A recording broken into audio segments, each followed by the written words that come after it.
ओम श्री हरये नमः। अथ श्रीमन्नारायणीये सप्तमदशकं ब्रह्मणः तपः वैकुण्ठदर्शनं वर्णनम्।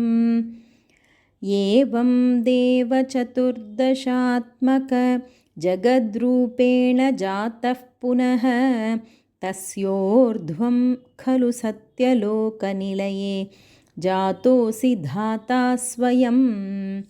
यं शंसन्ति हिरण्यगर्भमखिलत्रैलोक्यजीवात्मकं यो भूत्स्फीतरजो विकारविकसन् नानासिसृक्षारसः सोऽयं विश्वविसर्गदत्तहृदयः सम्पश्यमानः स्वयं बोधं खल्वनवाप्य विश्वविषयं चिन्ताकुलस्तस्थिवान् तावत्त्वं जगतां पतेतपतपेति एवं हि वैहायसीं वाणीमेनम् अशिश्रवः श्रुतिसुखां कुर्वंस्तपः प्रेरणां कोऽसौ मामवदत्पुमानिति जलापूर्णे जगन्मण्डले दिक्षूद्वीक्ष्य किमप्यनीक्षितवता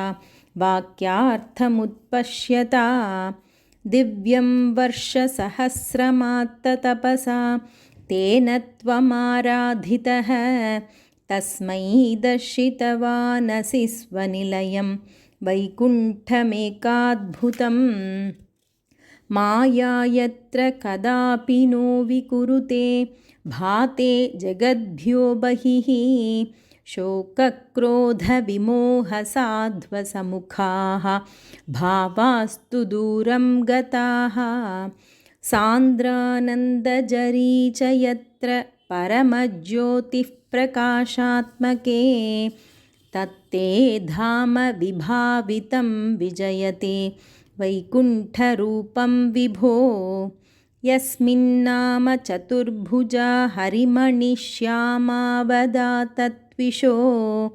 नानाभूषणरत्नदीपितदिशो राजद्विमानालयाः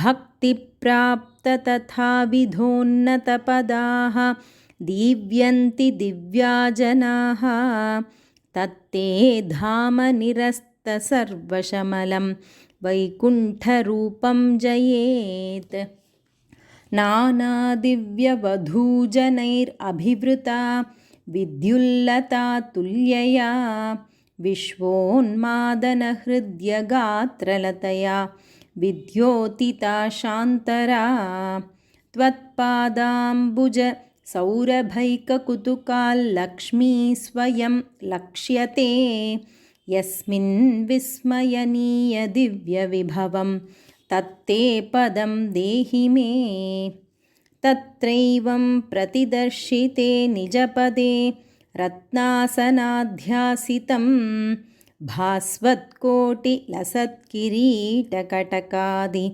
आकल्पदीप्राकृती श्रीवत्साङ्कितम् आत्तकौस्तुभमणिच्छायारुणं कारणं विश्वेषां तव रूपमैक्षतविधिः तत्ते विभो भातु मे कालाम्भोदकलाय कोमलरुची चक्रेण चक्रं दिशाम् आवृण्वानमुदारमन्दहसितस्यन्दप्रसन्नाननं राजत्कम्बुगदारि पङ्कजधर श्रीमद्भुजामण्डलं स्रष्टुस्तुष्टिकरं वपुस्तव विभो मद्रोगमुद्वासयेत् दृष्ट्वा सम्भृतसम्भ्रमः कमलभूः त्वत्पादपाथोरुहे हर्षावेशवशं वदो निपतितः प्रीत्या कृतार्थी भवन् जानास्येव मनीषितं मम विभो ज्ञानं तदा पादय द्वैताद्वैतभवत्स्वरूपपरमिति आचष्टतं त्वां भजे आताम्रे चरणे विनम्रमथतं हस्तेन हस्ते स्पृशन् बोधस्ते भविता न सर्गविधिभिः बन्धोऽपि सञ्जायते इत्याभाष्यगिरं प्रतोष्य नितरां तच्चित्तगूढस्वयं सृष्टौ तं समुदैरयः स भगवन् उल्लासयोल्लाघताम्। ओं श्री हरये नमः। अथ श्रीमन्नारायणीये सप्तमदशकं समाप्तम्।